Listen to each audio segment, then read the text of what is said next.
Don't stop.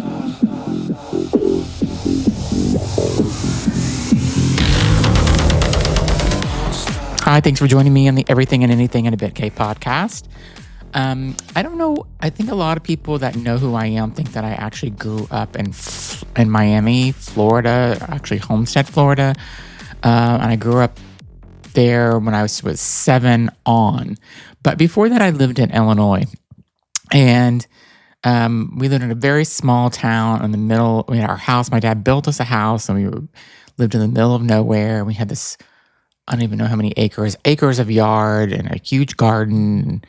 I would appreciate it now. I didn't appreciate it then because the only people that I had around me were my grandparents lived down the street, which was great. And then I had my cousin and aunt who lived down the street, which was great. And then they moved. And then these other two girls, Valerie and Tara, ended up moving into my aunt's house. And so I had friends to play with. Then in the summer, I'd have these two kids come down to visit their grandma, Alice, and they would spend the whole summer with her, and they were from Chicago. So I lived, like I said, in the middle of this nowhere. I mean, there was no gas station. We were, I think it was the Shawnee National Forest is what it was called, but literally like no gas stations anywhere near us, no stores. If you wanted to go to a store, you were probably 25 minutes away to the closest store. And your neighbor, next to you, it was so far. We had natural spring water coming into our house as for our water supply. So we weren't even there's no city water. There was no trash service or anything like that. We were really out in the middle of nowhere. I don't even know what. I often think about what would my life have been like as a gay kid growing up in that area. And I don't know. I think it would have been a different path for sure. Everything would have been different. But the reason I'm telling you this is because my other aunt lived, and she had a farm, and she called my mom and said, "Oh, I need you to come over here." And so I remember we went over to my aunt's house, and in her field was these perfect circles burnt as if something landed. And I still can picture it perfectly. I wish we would have had iPhones, or we would have taken a camera and taken a picture of it. But the government even came out and investigated it. And I'm standing in the circles, and it was really perfect circles. And there was one big one, and then a few other circles around it and stuff. And I remember stepping, and my mom's like, "Get off of there. There could be radiation on there." A 6-year-old doesn't know what radiation is. But I think that was my proof that there is, something more than just us living on this planet in this entire universe. If you think about how many billions, trillions, zillions, quadrillions of planets there are across all these different galaxies and stuff, there's no way that we could be the only living, intelligent intelligent species that are out there. And it's insane to me that I think the reason why that we don't talk about this more openly, even though I think we are becoming more open about it, but the reason why we don't talk about it more openly is because once they come out and say that that there are aliens are real, and I do believe that they have captured them, and I do believe that our government probably has done something with the Area 51. I don't know. I don't think it's a conspiracy theory. I think there's actually something there. I think it's because of a religion. That's what I think it is. I think if we said that, it will completely go against all the religion and stuff that has been said out there, because there's no talk of aliens in the Bible. And, Adam and Eve started the world, and that's how it all started. But the other thing is that's interesting about the Bible, and now I'm getting into I'm really going into a rant, but where were the dinosaurs at in the Bible? Why weren't the dinosaurs on Noah's Ark? What happened there? It's there's a little bit of something missed there. But my guest today is super interesting. She had my attention the entire time. Whenever we ended the podcast, I really thought about what I mean. You want to believe people, and I'm usually the person that doesn't believe people first, but I don't know. I think I believe her. She says that she was abducted by aliens. She's in communication with aliens, and she's got a large following on TikTok. She's got about 64,000 followers as of today. She seems sincere about what she's talking about. She's got answers for things. And yeah, I mean, I don't know what proof that she could actually give us. I mean, it isn't like she can take her iPhone on the spaceship and take a picture, a selfie with these aliens, and just listen to her story. And I know sometimes I have like some kind of crazy far out topics on my show, but this is the stuff that I love. I love to find people that have a story to tell. This is what her truth, and she, again, I believe her. I believe her story seems authentic to me. Listen to her if you have access to, if you want to see her expressions. We did this actually, a video of it. It's on YouTube as well. I think it will probably be on her channel as well, on her TikTok channel. She has some other channels and stuff. But she's teaching people how to channel aliens and how to, basically be in communication with them. And she says she's in communication with them all the time. One of the great things she said, though, that I really loved about the interview was that aliens have prevented us and will not allow us to have nuclear war because we would destroy the entire world. And they have stopped it many times. So there's so much interesting content that she has given me in this interview. I'm planning on staying in touch with her. And I hope you enjoy the interview, and leave a comment. If you're not following me, be sure to follow me. And thanks so much for listening. Hi, thanks for joining me on the Everything and Anything and a Bit Gay podcast. Today, I'm really excited about my guest. It's somebody that I have been watching on TikTok for a few months now. I've gone back and forth with her trying to get her on my show, and she's had a very busy schedule. So welcome to the show, Nadalee Hill, also known as Nebula. Thank you so much for having me today. I think we're going to have a really good time talking about all this stuff, and we have some exclusive information here for your live stream. And by the time this hits, the edit, when you're done editing and everything, you guys are already going to know about this, but you're probably losing your minds about this genetic project that we're talking about, or testing DNA, but we're going to get into that, and it's going to be a really great conversation. Awesome. I'm glad. So I know who you are because I've been following you for a while, and I watched a lot of your videos and some of your other interviews that you've done. But tell my audience, just give them a quick introduction. Well, I'll give you I'll give a little introduction, and then you can add to it. So Nadalee, about 17 years ago, had her first encounter with aliens, and it's kind of grown, and new things have happened since then. And you've started TikTok, and you've got a really good following on TikTok of people that are interested to hear what you have to say.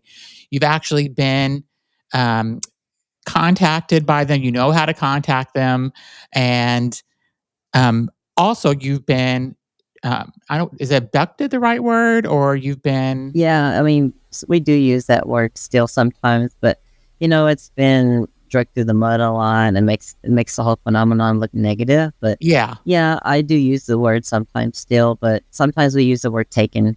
Yeah, so you were taken at least 3 times, right? Is that correct, that you remember? Yes. And you've done some past life regression, which I have done myself, and I would love to kind of get into some of that too. But tell me what, how do you think that this came to you 17 years ago? Let's start there. So I actually started having other small encounters through my life as a child, and I've had this feeling in my heart that ETs are real. Yeah. So it's always been behind the scenes and in the back of my mind. But I had an out-of-body experience when I was like 13 years old, and I met ETs. Technically, that's the first time that I saw ETs, but About 2 years ago is when I seen them on the ships in my room. But my story really began in 2008. And December 23rd is when I saw my first flying saucer. Now, I've been seeing UFOs for 17 years, and that was one of the biggest encounters, the first ones that I ever had. But everything really changed in the last 2 years. I've been through so much, remembering more and more and knowing who I am. So it's like a gradual transition through all of this stuff, but the last 2 years is just like skyrocketed. But the first encounter that I had with the flying saucer, December 23rd, 2008, that was a moment that I will never forget. I'll probably get it tattooed somewhere. Yeah. It changed my life. It was a turning point in my consciousness and the way I think and everything. Of course, I already believed in aliens, but like to actually see a flying saucer in the sky, it like really messes with you, and you're like, what else is real? You know, like it's really real. I was right this whole time. So I went down a rabbit hole for the longest time. I was camping outside, filming them for years, and I would get pneumonia just sitting out there in the cold in the winter. And, you know, I still go out there, but it's different now because now I know my connection to them and how we contact, and I teach people how to contact. I'm rambling. I'm sorry. No. So tell me how you contact them. Like, I mean, obviously there's a whole method to it, but tell me how you kind of discovered on how to contact them. And can you contact them anytime you want? Yes, absolutely. I have a direct telepathic link with them, but to contact them, first you need to understand a few things about contact, and that is your consciousness affects your ability to contact, which means your love, how much love you have for yourself and others. It's all about the unconditional compassion within your heart for all living beings in existence. So the more you vibrate in that loving, beautiful state of nirvana, the more easier you're going to be able to contact them. So I always tell people to work on their problems before you start making contact. Work on your problems, love yourself, love others, and it's very, very important to understand what forgiveness is. Yeah. So people think that forgiveness is just like, oh, I forgive you, and they move on, and then they don't forgive another person. No, it's not like that. True forgiveness is a state of being, and you have to understand what forgiveness really is, which is having unconditional compassion and understanding. So when someone treats you badly or does something bad to you, you don't have to react in a negative way. You can send them compassion instead and turn the other cheek, so they say. Yeah. So the more you practice this, the easier it will come. It's not going to happen overnight. You know, you're reprogramming your brain and your aura and your energy, but you're raising your frequency all the time. And the more you're in that loving, higher frequency, the easier it's going to be to communicate with ETs. And I've also known that recently I've been able to communicate with animals even more now. I can literally just calm animals down with my mind and my consciousness. I just kind of say, shh, and they'll like lay down and relax. So your consciousness affects reality, and you communicate with all living beings through love. And see, the thing is, telepathic communication doesn't come from the mind. A lot of people think it's mind to mind. That's part of it. But the biggest part is it comes from the heart. Comes from the love. So I tell people once they're done working on themselves and they start raising their vibrations through love, you need to first center yourself. You must understand that you're everything. You must really bring it in, get into nature, really feel that you're everything. I walk through people through a process of going out, finding a nice location and centering themselves and closing their eyes and just listening to all the sounds around you and understand that there's no separation between you and all those sounds. And then you open your eyes after that process is done, and then you start looking at everything and understanding that everything is you. Everything you see is you. Now, once you really feel grounded in that and know that you're everything, like go even further, like you're the planet, you're the solar system, you're the galaxy, you're the universe. But then I want you to fill your heart with love. Think about all the things you love in life, everything you hold dear to your heart, anything that gets you in that loving, euphoric state. Feel it in your heart, and then when you can't feel it anymore, you send it out into the universe. Imagine it going from your heart center into the universe. So your mind directs where the message to go, but the true power and the message comes from the heart. And that's how you communicate with extraterrestrials. That's awesome. Let me ask you a question. Growing up, did you have any religious background? Like, did you grow up in a religious home at all? Yes. Okay. So, and has this discovery changed the way that you think about religion? Well, I was never really like a devout Christian or anything. Like Mm, I used to identify as a Christian, maybe I guess you could say, yeah, but same. I about. know what you're coming from. I mean, I used to go to church when I was little, but that's Yes, mostly because same. my parents made me and dragging me along and We're on stuff. the same page.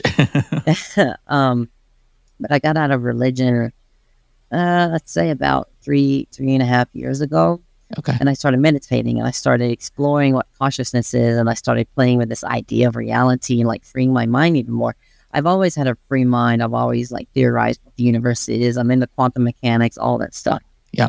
But as soon as I started looking inward for God and like meditating and centering myself, the more I found what the universe really is.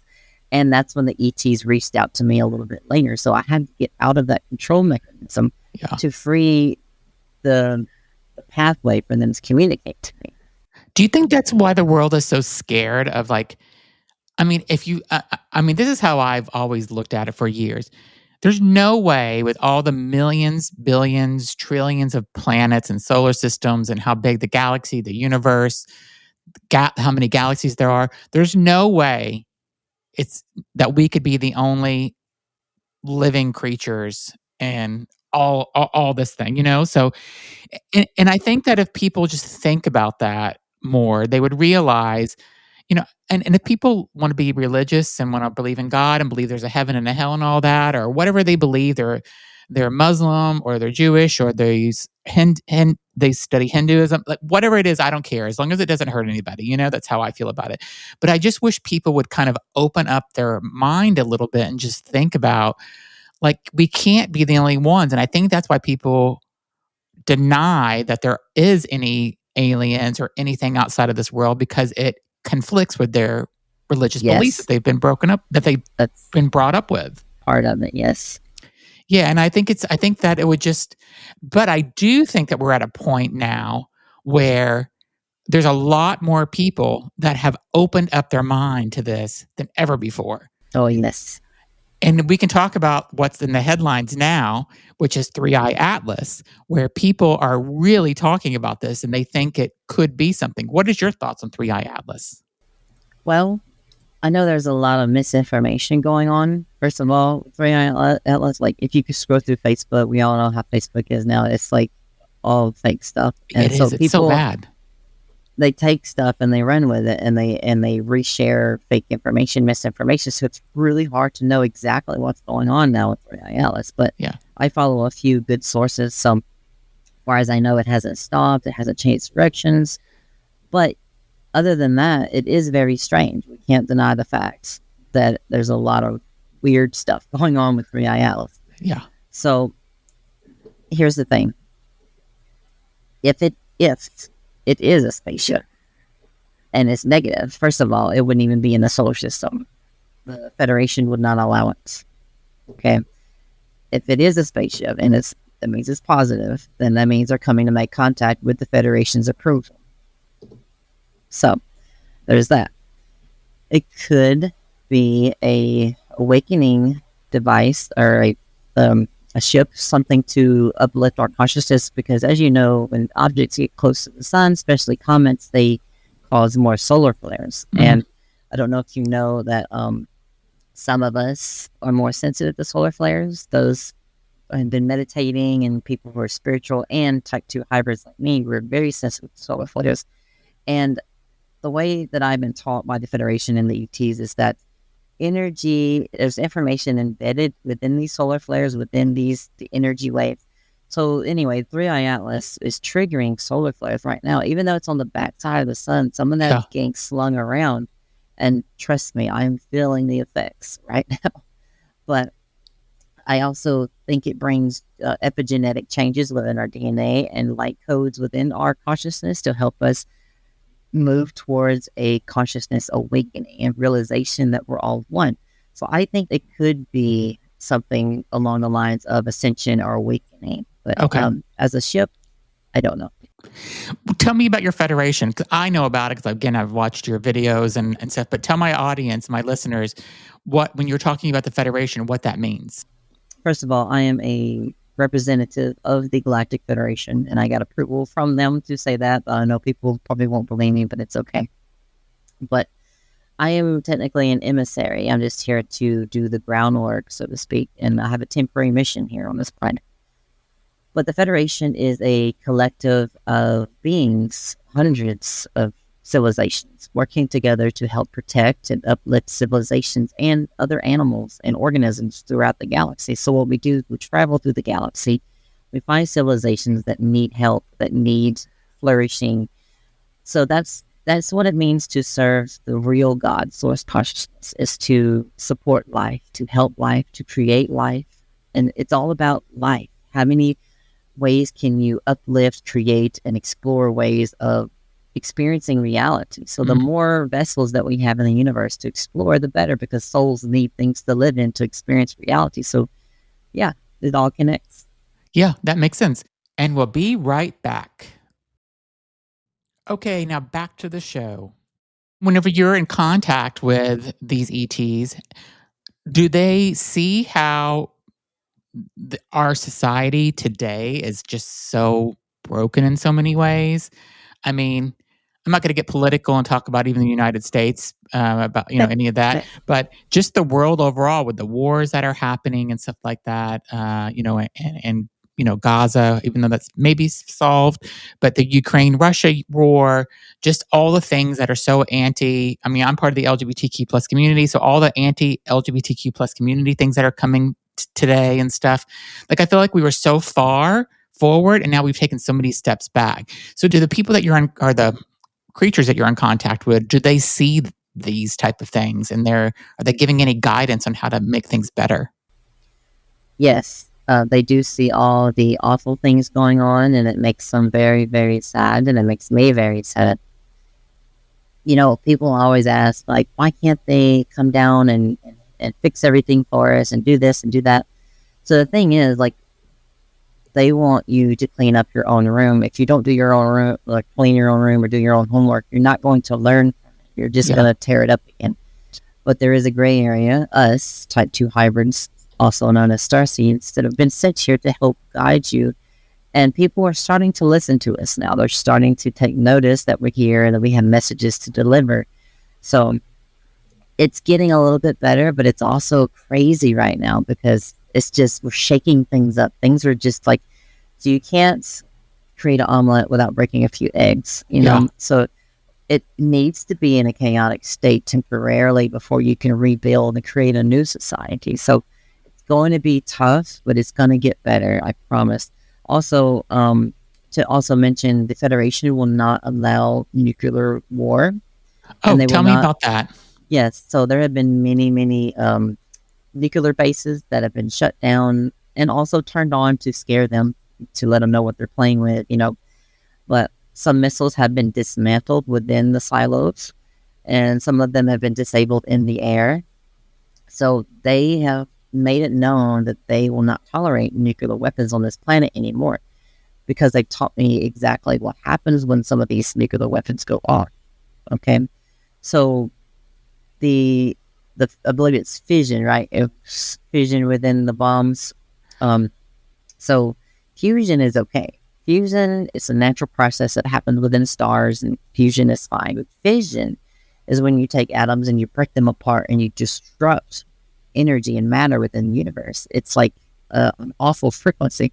But what they told me is that it actually affects reality itself. It rips and destroys the fabric of reality. In other words, it hurts the universe. Think of the universe as a living thing. It literally hurts the universe, not just our Earth, but through the layers of dimensions. It's like so much more destruction than humankind could ever imagine that they even knew about. But they said they will not let it happen. So if they try to, if everyone pushes those red buttons, it will be catastrophic disclosure. Yeah. They will literally shut everything off, and they might get them in the air and then wait to shut them off just to make a spectacle out of it. Because sometimes they are very spectacle about things. But yeah. Well, that's kind of that's kind of nice to know that that's something that cannot happen then, because I mean, that's definitely probably been in the back of people's minds throughout the last, decade or so with all the things happening in the world. So Tell me a little bit about what the Starseed hybrid means. Oh, yes. So let's get into that. So I want to explain the hybrid stuff. Now, I'm the only one on record that has identified us as 3 different types of hybrids within this specific hybrid program that I'm involved in within the Galactic Federation. I know that's a big sentence. But then we're going to talk about, a little bit later, we'll talk about some genetic research that we're going to be doing to prove this stuff. Okay. So this is the most common hybrid project that you're going to hear about within the phenomenon if you're watching this or listening to this. This is the hybrid program that involves hybrid children. A lot of abductees, people like us, have hybrid children. So we're going to get to that towards the end of this. So 3 types. Type 1 is 99% of the population. Now, these numbers are, a guesstimation. It's going to be pretty close. 99% of the population are type 1 hybrids, which means all of you have alien DNA within your blood. The human genome has been altered thousands and thousands of years ago. It's a whole nother branch of the story that we can get into one day. But type 2 are people like us, abductees, people who have more alien DNA than the average person.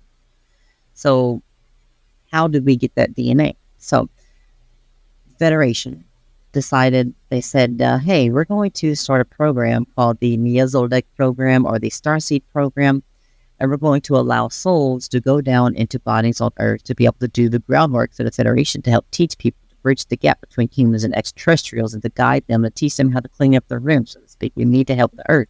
Yeah. So souls that are pretty much, like a better word, you can say graduated, souls that have lived enough lives that they don't have to live to learn lessons.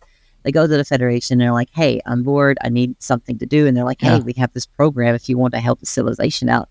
And they're like, yeah. So that's what I did. And that's what all Starseeds have done.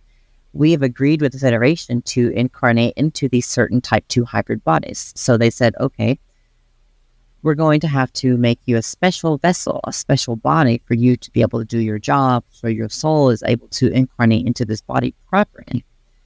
So that means they altered the DNA over 4 generations. They pick a family, like in the type 1 category, whoever has the most alien DNA within the type 1 category. And from what my research has concluded is that it is bloodlines from Atlantis, the ones that are closely related to Atlantis because they had the most alien blood back then. Okay. And it goes into the Celtic and the Cherokee. And I have Cherokee in my blood and Choctaw on the other side of my family, but I have Cherokee. Anyway, so they pick a family and they're like, okay, we're going to add more DNA every time one of them gets pregnant. They're going to go in and they're going to insert more alien DNA into the fetus. And so that woman grows up and she gets pregnant and they do it again. They do it again for 4 times. And by the 4th time, you get someone like me. Okay. So my mother was probably technically the 4th one and I would be the child.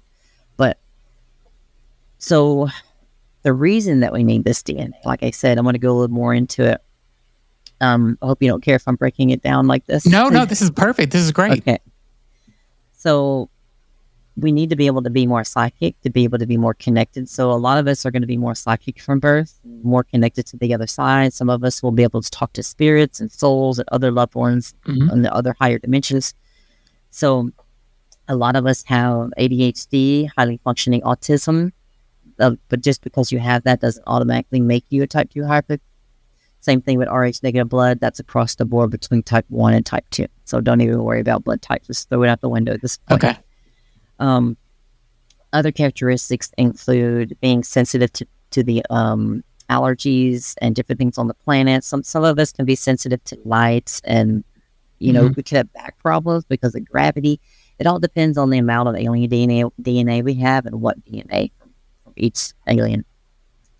We have a different cocktail DNA. We're not all created equal as type 2 hybrids. So it also, other characteristics include being sensitive to people's emotions. So it's hard for some of us to be in crowds and groups of people without practicing centering ourselves and like blocking out things. So we're very like overstimulated a lot, and I still get overstimulated a lot. Yeah. So I kind of just go with it. But so your mom, when she's pregnant with you, sometimes your mom will reject the baby, reject you if you're a type 2 hybrid, and sometimes you'll be preemie because of that. Or Okay. your mom will be very sick as well. So it's like there's a foreign object in your body or a partly foreign object. So your mother's going to get sick.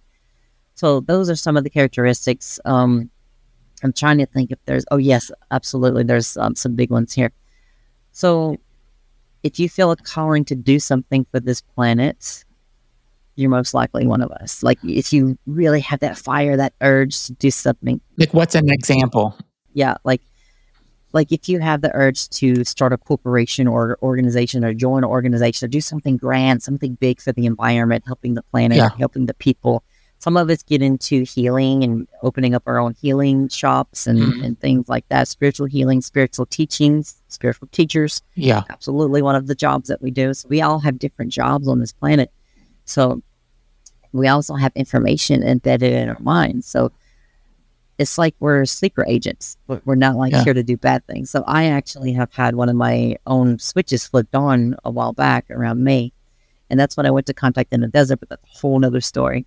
That's a big moment in my life. But a switch was flipped on in my brain. And now I'm a public speaker and a businesswoman. And this is my mission. This is what I'm here to do. So, those are some of the characteristics. And if you feel like you're not from here, you feel like you're from somewhere else, if you've been staring at the stars your whole life, then that's a big sign. And being abducted your whole life is a big given too, as well. And your whole family being abducted, but you don't necessarily may not have memories of being abducted, so it's kind of hard to tell sometimes. And that's where you did you got hypnotized and you did it's not really past hypnotic regression. Yeah. And that's when I seen on one of your other interviews is where you were much younger whenever you were abducted or taken the first time, correct? Yes, I was 2 years old. Yeah. And was that shocking to you? And did it kind of bring up the memories once you kind of went through that to remember? Like, were you like, oh my goodness, I can't believe that happened? Yeah, when I dug it out in the regression, it was confirming is what it was. It affirmed my experience and why they've been trying to like get my attention in the skies and stuff. It all makes sense. So just to sum up that experience, I was on the ship. They took me and they told me, this female, she was a grown hybrid woman. And she told me, she said, I'm here to do great things on this planet. And she's so proud of me and they love me so much, but I'm not going to be able to remember that experience because I needed to be a child, because it's very important to be a child, to play, to imagine, because imagination is creation. This is what they taught me. Even before I did the regression, like all this, I was leading up to this, they taught me that imagination is creation because your consciousness affects reality. That's how you manifest. That's how you mold reality. So it's important to do that as a child, to have that opportunity to play, to imagine, to pretend. It's very important. So they didn't let me remember that on purpose, so it didn't disrupt my childhood. But I was afraid of the dark after that. So like I was 6 or 7. I didn't sleep in my own room. And I didn't like dolls or anything on the shelf with eyeballs facing me. And I had to turn them around. Yeah. So it all makes sense now. And tell me what does your mother, like when you talk to your family about this, you talked about your mother maybe being the 4th hybrid. Does she believe this? Does she believe in it? Have you had conversations with her about it? I've talked to her about some of my experiences and stuff, but I haven't really sat down and talked to her about the genetic part of it. Yeah. But she's not going to be very open to that, probably. But she's had her own experience, but I don't want to like talk about her stuff, know, because that's her stuff. But my dad always said that I think about stuff too hard, and as he got older, I think he started believing that there was more life out there, but he never got to know about this part of me because he passed away years ago. But I'm pretty sure he's proud of me because he does visit me now in my dreams. He visits me sometimes, which is very interesting because a lot of people don't understand is that the phenomenon, the ET phenomenon, crosses over to the spiritual phenomenon with loved ones who have passed. Because when people lose people, here's my theory. Your connection, your vibration, part of you goes with them. So there's this bridge between you and the other side. So when they leave, you're able to see ETs more, and the ETs are able to communicate with you more. So when people lose loved ones, especially type 2 hybrids like me, it's easier for us to see the other side. But, that can happen for anybody. Do you think that I think that everybody, like myself and other people, are like, oh, I wish that they would just make themselves more known to the whole world. Do you think that will happen in our lifetime? I do believe so eventually, but there first needs to be a consciousness shift before that happens, because you would consciously break, like, your mind. Most of you, so whoever's not ready, the other people out there that don't know about this topic, that don't even know about this explosion that's going on, their minds would literally break in half, like they would crack. So there needs to be a gradual transition. This is what we're aiming for, but if something was to happen, then we have to have catastrophic disclosure, unfortunately, but we're trying our best to do this as smooth as possible. And to backtrack a little bit, if you don't care, type 3 hybrids, we forgot to mention. Oh, yeah, let's talk about that one. So if anyone is into this topic and is very versed in this, they already know about our children, the hybrid children. But just as for your listeners who don't know about this goes along with the hybrid project that I talked about earlier. It's that type 2s like me, abductees, we have hybrid children. A lot of us have hybrid children. And this is part of our mission on this planet as a starseed. They have come down, collected our genetic material, and created hybrid children on the ship. So they are very frail, usually very skinny, and they have really thin hair. Some of it looks like fishing line, translucent blonde, very light color. Some of them have big black eyes or big colored eyes. It varies. And I have 9 hybrid children that I know of now.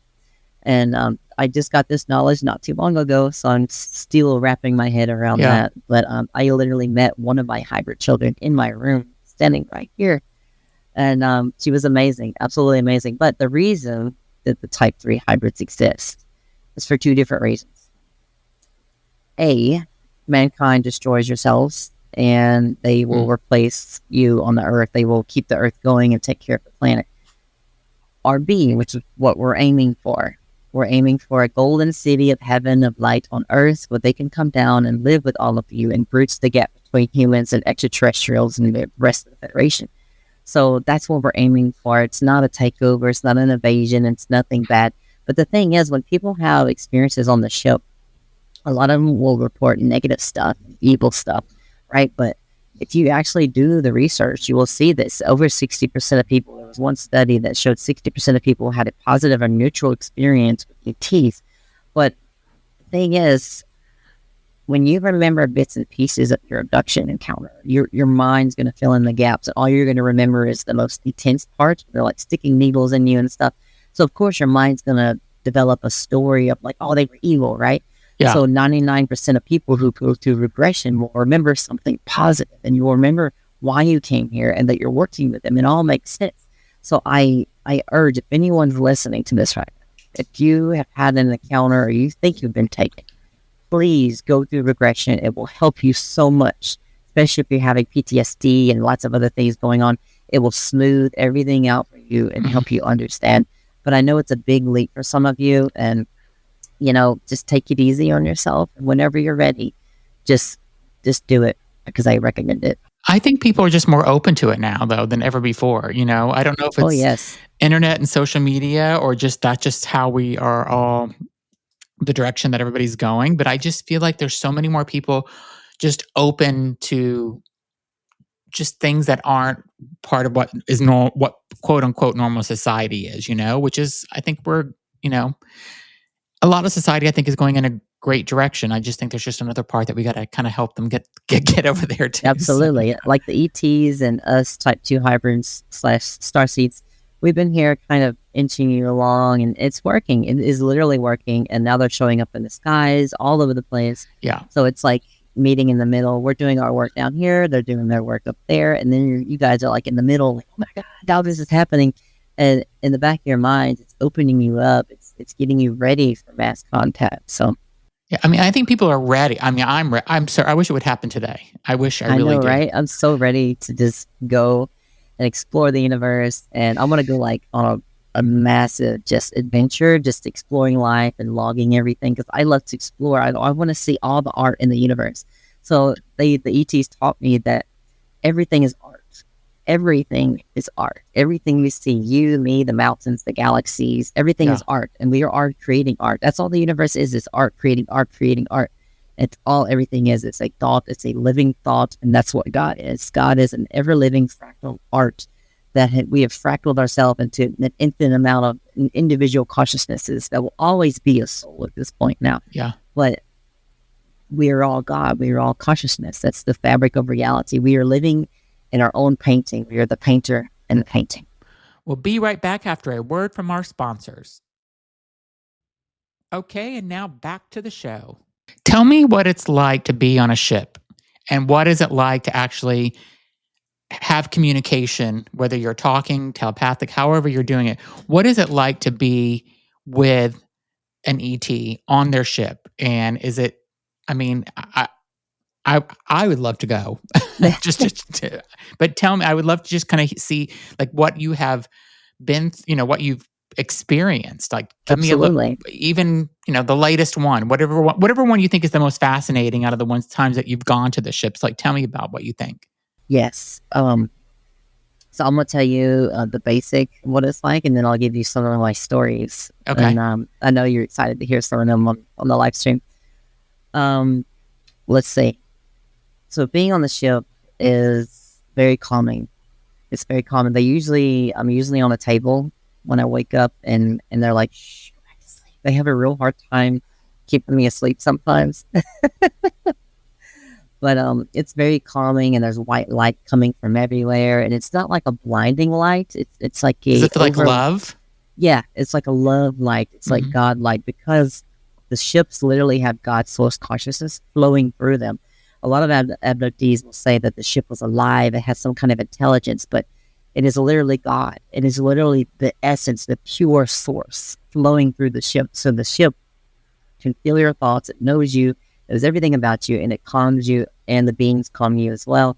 So it's like being in a loving soup of light on the ship, and everyone just feels one, and everybody's happy. There's no hate, jealousy, none of that stuff up there. It's almost like being in a little pocket of heaven when you're on the ship. That's exactly what it is. So you're in a higher dimension when you're on the ship. So there's two ways that they can take you. They can take you physically, or they can take you out of body.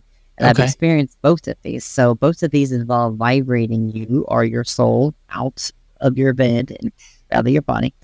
And they can take you through the walls, through the ceiling, the windows, or whatever. They don't have to open doors. They can literally vibrate you to a higher dimension, and you just go through matter in this dimension. So the reason they do that is because they try to take you physically up there without vibrating you. Your vibrations will literally cause radiation burns, bruises, and different things on your body, and it will probably unalive you. Yeah. So they take very good care of people when they take us, usually. So I will tell you one of my experiences. So it was May 22nd. I went to the dentist, and I was given anesthesia. Okay. Now, as we already talked about, I think I forgot to mention it earlier. Type 2 hybrids have the sensitivity to human medications, so we react unpredictably sometimes to human medications. So they gave me liquid anesthesia, and the next 2 weeks, I was like really groggy and really tired, like it was stuck in my brain, like stuck in the microtubules, and something was going wrong. So I asked the Federation, because I was in contact with them at the time. I asked them if they could heal me, if they can help me, because I was like, I can't do these live streams. I can't do podcast interviews. I can't do the mission. It was interfering with the mission. And it was something out of my control. So I went to sleep after I asked them telepathically with love. And I woke up with 2 red patterns on my back, 2 diamond grid red patterns on my back. And it looks like I laid on a waffle iron or a grid or something. But my girlfriend spotted them when I woke up. But the thing is, they didn't burn, they didn't sting. I didn't even know they were there. And this is actually called the red grid mark phenomenon. This is a real thing that you can look up. It's called the red grid mark phenomenon. There's a Facebook page with over 4,000 people. And since I started telling people about this, the Facebook group has went from 3,000 people to like 4,500 people. Yeah. So Yeah, it's insane.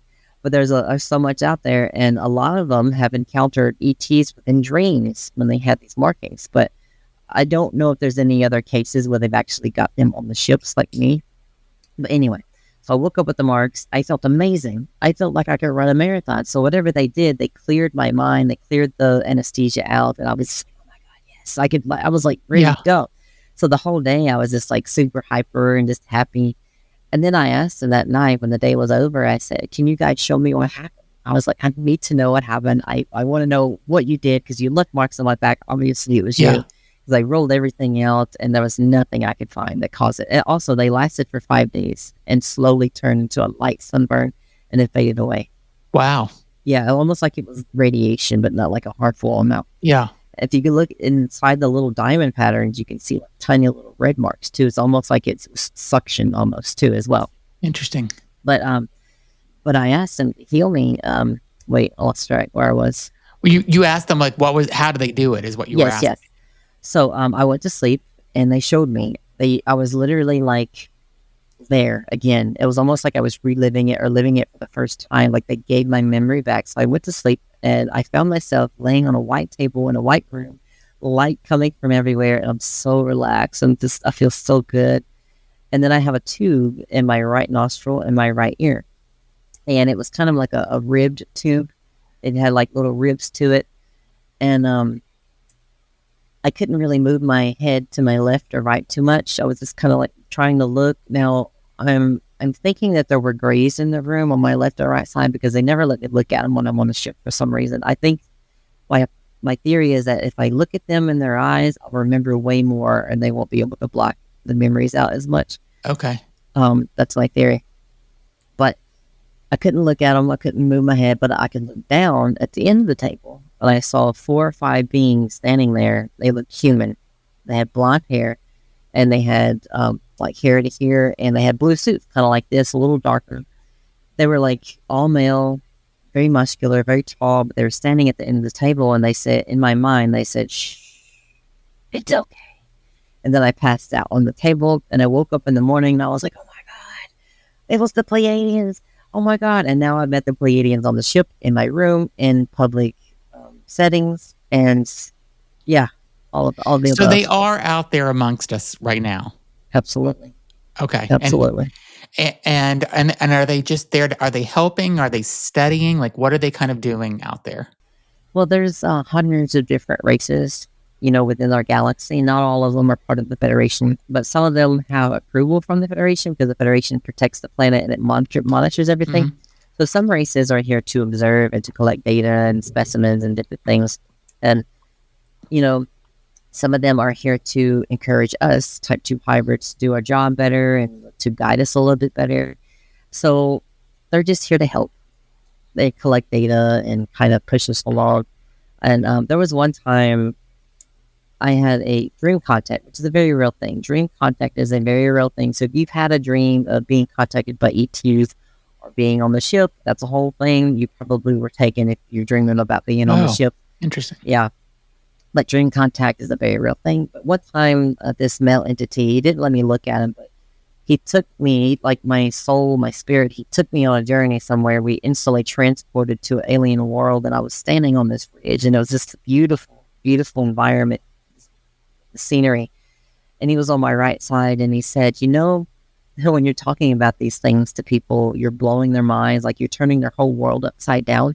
So maybe kind of evaluate them first, like on an individual basis if you're talking to them. So kind of go easy into it with them because it turns their whole world upside down. And I said, you're right. I apologize. And they were like, no, it's okay. Just, Yeah. So I call him the Galactic HR guy, but I haven't seen him since. So I guess I'm doing a better job. What's some of the feedback that you get? I mean, you have a good following on TikTok.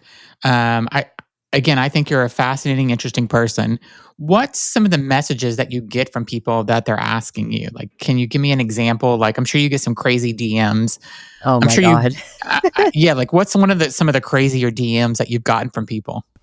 There are a lot of people who have gone down rabbit holes and they're, I have to say this delicately, losing their ability to associate what is going on in life. But there are people who contact me who are very grounded, and they say, "Hey, I had an encounter," and like they tell me about their encounters. I know a lot of stuff that I can't tell people. Like I've seen stuff that people have sent me that nobody else has seen. Like this, like what I have up here, it's insane.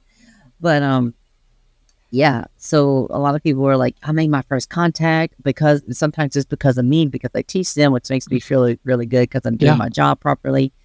So there's a lot of that, a lot of like, hey, I made contact, or there's a lot of people asking advice and stuff. But it's really hard to get to everybody, and I try, and I know my DMs after this releases, it's gonna be like, it's gonna be crazy. So what I usually tell people, like if I can't get to everybody, I just say, watch my videos, watch my playlist on my TikTok channel, and I'm eventually going to transition over to YouTube. So that's going to be something in the near future we're gonna try to do. But yeah, it's a lot of stuff that comes through my DMs, and you know, some of it is misinformation too, and you know, and people say stuff and they send me stuff, and I take everything, some things with a grain of salt, and I'm like, okay, and I put it into a gray box. My friend taught me that. He said, if it's uncertain, just put it into a gray box and put it to the side. If anything else pops up in life that kind of correlates with that, you can bring it back out and connect the dots. And that's what I really do. I connect the dots in life. I can see how things are connected, and that's how I figured out the hybrid program. And then the ETs were like, yeah, that's how it works. And they're like, yeah, and you can teach about it now. So, yeah. That's amazing. Tell me what you think about Bashar. So Bashar, sometimes he gets a lot of hate because, you know, they're like, oh, he's just a scammer and everything. But here's the thing. No, I don't think he's a scammer either. Okay. But you're going to find this interesting. But when I started teaching the stuff that they were teaching me, I still didn't know who Bashar was. Okay. And I started watching his videos, and I'm like, oh my God, that's the same exact stuff that I'm teaching that the Federation is telling me. And I'm like, he's real. So I can confirm that he is literally getting the same information that I'm getting independently. So you heard that here. Yeah. Have you ever, would you ever want to meet him? Have you ever had the opportunity to meet him? No, not yet, but I would love to meet him one day. I'd love to shake his hand and thank him for channeling Bashar. Daryl Inca, he's a really cool guy. They actually done brain scans on him with his channels and stuff. So they actually see like activity and weird activity in his brain. So there's that. A lot of people don't know about that part. Yeah, I did not know that myself. Has anybody from like the government ever reached out to you and said that they wanted to talk, or I don't know, do you think they're monitoring you or anything like that? Does that ever scare you, those type of things? So they haven't reached out to me yet that I know of. You know, sometimes they will pretend to be your friends or your followers and stuff. So I'm very cautious. I remain alert. But the Federation told me that I'm protected, that I'm divinely protected. But of course, I'm not going to let my guard down. Yeah. But so far, I've not gotten any threats or anything so far. But you know, even if I do, I'm not going to stop. I'm going to keep going no matter what it takes. I've done stuff like this in past lives, and I go all the way to the end, whatever that end is.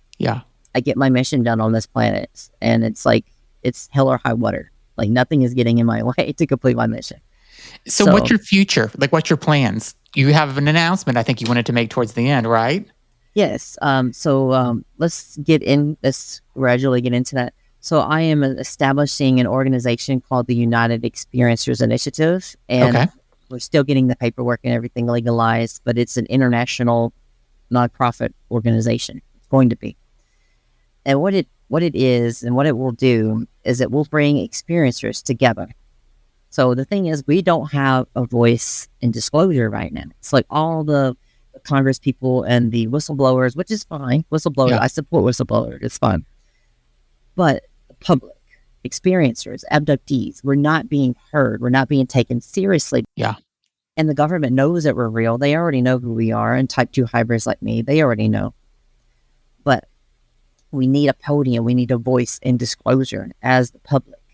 And I'm willing to be that voice, a public speaker, you know, to represent experiencers, or it could be somebody else. It doesn't matter. I'm literally starting a platform of creating our microphone, so to speak, so we can be heard and be validated. Okay. Because it's time that they hear our stories. It's time that they understand that there's more to this than just UFOs in the sky. We are here on the ground. We have experienced and we've had firsthand contact. We have firsthand knowledge of why they are here. And that's for you to understand how important the planet is, because the planet is alive. And we need to take care of it. That's what they want you to know, is that everything is alive. The earth is alive. It's all connected. So it's time that they hear our message, our collective message. And we need a platform to do that. We need a group to bring us all together, because, even if we're type 2 hybrids or whoever, we're all human. We have a lot of human DNA, and humans like symbols. They like order. They like organization and groups that you can be a part of to be, get you excited and riled up. So that's essentially it. We're creating the room, we're creating the platform, and giving you a microphone to have a voice and disclosure. And hopefully I'll be able to go into Congress soon one day and, be a representative of the public and say, hey, we are real. We're here. You need to start listening to us, and we're going to do more stuff in the future. So we're going to bring people together locally in each state and kind of bring experiences together and say, hey, we're going to do meetings with experiencers, and we're going to have them share their stories if they're ready, or just listen to other people's stories, just to let them know they're not alone. That's the first step, to let them know they're not alone, that we're here. And then in the future, there's more agendas that we're going to be doing in the UEI. We're going to advocate for denuclearization of the planet, to help the planet, do cleanup projects and different things. But we're also creating bills. We're going to create a bill to protect experiencers in the workplace and in public in general, so we can't be locked up for being crazy. Yeah. So there's that. And we're going to do so much for the planet. The UEI is going to help, and hopefully we'll have a part in developing the new paradigm in the next world. So when we disassemble all the stuff that's going on now, the organizations, the government, and all that, we're gonna need a new platform. We're gonna need a new structure. So hopefully the UEI will have a hand in that as a collective in the whole world. Us here, the people, give the voice to the people, not just experiencers. At that point, it would just be like, give the power back to the people, right? Yeah. No more 9-to-5 jobs. No more. We need free healthcare, free education. Basic living rights. These are things that we deserve as a living being. And when you turn 18, I think we should get a house. We should all get a house, because we have the resources as a civilization on this planet to give everyone everything that they ever need. We can grow so much food, but there's so many laws and restrictions and all this stupid stuff that really restricts you and keeps you in a system, keeps you controlled. And you get it. So that's what I mean, that would be great. And hopefully people will start to be more kind to people too. Like when this starts to happen, like we need people to be nice again and kind to people. Like that's. Yes. And that's another part of the UEI. We're going to create community gatherings. We're going to try to bring people together to have food and stuff, and kind of bring the community back together, because we need to connect the people more. People, and it needs to be more like it was in the 80s, where people leave their doors unlocked at night and everybody was chill. But I think once we move past all the tyranny and stuff going on right now, we move into a society where there's no needs and wants. Crime rate is going to plummet. It's going to go, and there's going to be nothing, hardly any. So it's all about getting that connection, getting people to understand that we're all connected. So I know I'm rambling, but that's what the UEI is in a nutshell. We're going to do so much stuff, and we're also going to develop school systems in the future to teach people spirituality, like good mental health, spiritual health, all of that stuff from the ground up, and for adults as well. Teach psychic abilities, teach people how to meditate, teach people how to contact ETs, and be ready for the galactic community. So we're going to slowly turn that dial up and create a new society. And I know that's a big thing. So that will start happening soon. Yes. Well, the schools within the UNI, that's probably a long, far off thing in the next 10 years, maybe 10 years from now. But we're getting there. It'll be here before you know it. But yeah, that's the UEI in a nutshell. But there's also other stuff that I'm involved in that the UEI supports. But do you have any questions before we continue? No, I want to know. Tell me some of the other stuff that you're involved in. I think it's so fascinating. Okay, so this, the UEI and the genetic stuff that we mentioned earlier, now it's overlapping. Okay. So Me personally and the UEI, we're not legally established yet, of course, but we're supporting and we're advocating for Max Rempel. He is a geneticist, amazing geneticist. I'm now working with him, and some of you that are watching this podcast right now probably already know this. It's probably already hit the news, but we are doing a project called the STAR-C Genetics XG1 Project. The XG1 stands for Extraterrestrial Genetics Project. Okay. 1. So what we're doing is we're taking the abductee, like we're going to get a whole bunch of abductees that want to donate their DNA, and they have to be 18 years or older. But we also need the mother and the father to donate their DNA as well, and we need consent from all parties. But what we're doing is we're testing the abductees' DNA to see if there's any DNA markers within the blood that's not within the mother and the father. So we can find 3 to 10 markers that are not in the mother or the father, then that is a really, really good sign that we have more alien DNA, or have alien DNA in this case. So if you go back further than that, the DNA is going to be integrated and it's going to be, out there, so that it's the last one, like me, abductees, you're really going to see the genetic difference. Yeah. Right. So, yeah, we're looking for 3 to 10 genetic markers that are not within the mother and father. And there is some preliminary research being done right now through Max Rempel. It's still up in the air. It looks like we may have found some markers already. So this is the lead that we're chasing right now, and we're going to do more research. But if anyone's listening and you want to donate for this project, we're going to put the link in the podcast, if that's okay. Yeah, we'll put it in the description of the podcast or the video that you're watching. You'll be able to donate through credit card, debit card, PayPal, Venmo, Zelle, checks, all that good stuff. But all the money will absolutely go towards the project, and we're going to have a third party person to manage the money, so they can, be sure that it's all going towards the project. So it's all fully legit. There's no scams here. We really want to get this information out. Once we find these markers, this will blow the lid off the smoker. Like, this will be like, yeah. But this also is a Pandora's box. There's a elephant in the room here, and it's like, once we open this lid on this box and prove that we have this alien DNA in us, it's going to bring a lot of questions, and a lot of people are going to get upset and excited at the same time. So there's a possibility that we may be discriminated against, but who are they to know unless we're out publicly, right? Yeah. But a lot of us are out publicly, and that's part of the problem. But I don't know if you've ever read the book Dual Soul Connection by Susie Hansen. Hansen, I haven't talked to her yet. I plan on talking to her. But she mentioned that starseeds, people like us, will eventually start coming out, and all this information is going to start coming out. So she's predicted this already. And she said there's going to be a little pushback. So we have to be strong. We have to stay brave, because this is part of our mission here on this planet. And those who have that fire in your heart, you already know that you're not going to be suppressed. So there's that, and of course it's going to blow the lid off disclosure. We have alien DNA. Literally, the evidence is within our own blood. Isn't that almost like contact then at that point? I mean, people are going to be they're going to know it's true at that point. So wouldn't that be almost similar to them coming here and introducing themselves at that point? Pretty much, yeah. But what bothers me is that we already have alien mummies. In the Peru alien mummies, we have the Bogosphere, we have the alien DNA hair. I forgot his name. He collected the DNA, the hair sample from the abduction or the encounter he had, and we had other stuff. So it really worries me that this, even if we get this evidence, and it's going to be buried along with all this other stuff, and nobody's going to believe it. So that part really worries me. That's why I think through the UEI, the United Experiences Initiative, in partnership with other organizations, are going to be able to push out this information, just like they did with the Bogosphere. We need to keep it in the public eye, because people have a short attention nowadays, right? They're like, okay, that's cool, and they move on, right? And then they forget about it. And I think that's what the government wants. They want us to stay busy. They want us to stay confused and distracted. So they keep pumping stuff out constantly.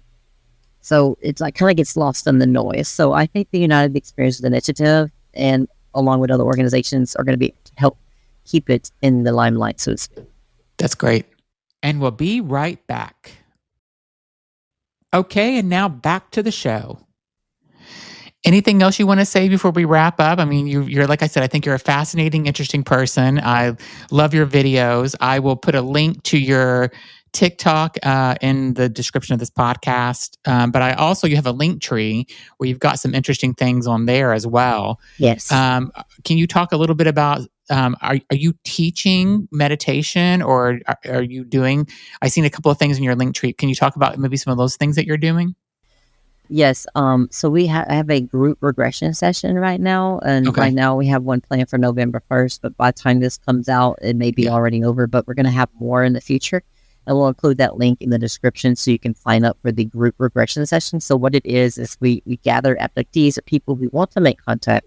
We put you under regression, and we put you in a state to where ETs can contact you. So if you're an abductee, they'll be able to give you information of what you encountered, or if you're a new person that wants to make contact, they'll be able to contact you much easier during this meditation, and it's only $25. And we'll put that in the description. And we're working with Matt Haliki. He's a level 2 practitioner, and he was trained through Dolores Cannon's work. So he's absolutely amazing. I love him. And that's our partnership between the UEI and him. So the funds are split between me and him, and my funds go towards the UEI, and everybody wins $25. That's a steal for regression work. Absolutely. Yeah. I mean, I did a past life regression. Somebody did it for me because they were on my podcast.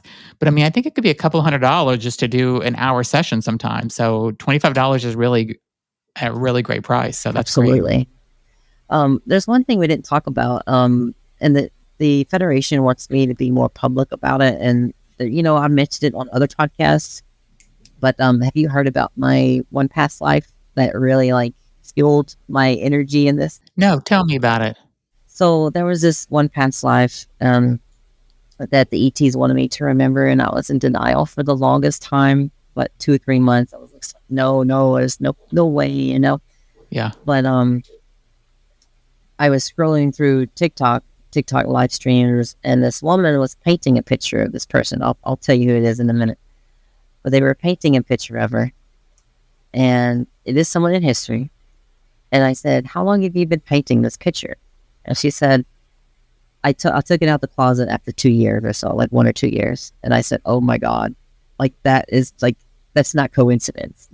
They literally put things in front of you. The ETs make things happen." And it's almost like they twist reality sometimes. It's really interesting. Yeah. But I was like, oh my gosh, I have to pay attention now. So anyway, they wanted me to understand that I was Joan of Arc, that I am Joan of Arc. And I'm embodying a lot of that Joan of Arc energy now because of that, because I've accepted this, because I went into it. But as soon as I accepted it, I was having visions, I was having dreams, I was having flashbacks of actually being back in the 100-Year War. And now I understand that's why I hate mud. I hate mud so much. Oh my God. But the reason that they wanted me to remember that life is because it refueled the fire in my heart. So if you think about it, I was doing the same exact thing back then as I'm doing today. I'm an emissary. I'm the messenger, right? And I have this fire in my heart that cannot be put out. And it's a lot. I know it's a lot to take in if you're listening.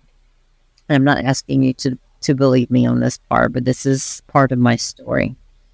But another reason they wanted me to remember that is because I relearned true forgiveness. The true forgiveness. And I forgave them for burning me alive and all that. And it just humbled me. It humbled me so much. I can feel emotions deeper now. I can feel the connection to everything. And it's just, it's so much. And that's why they wanted me to remember, because I was working with them in that life as well as archangels. Okay. Same thing. And in this life, I call them the Federation. Same exact thing. So they appeared to me as angels back then, ETs today. I'm doing the same exact mission over again, just slightly different. Yeah. So, that's why they wanted me to remember. That's amazing. And, yeah.